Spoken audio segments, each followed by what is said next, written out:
ต้นไม้ไปแดดคักซะเนาะ15 นาฬิกาจากนาทีศาลปกครองขอนแก่นครับกำลังปลูกต้นไม้ผลไม้กินได้ครบรอบ23 ปีศาลปกครองขอนแก่น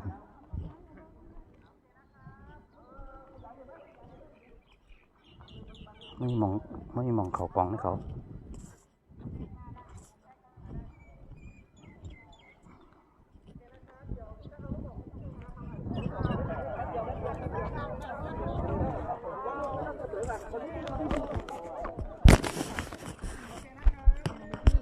ครับ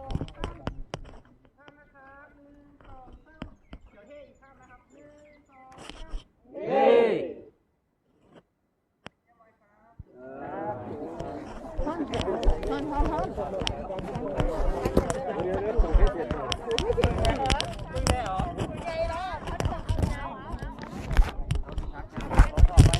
พี่อยู่สุดท้ายพี่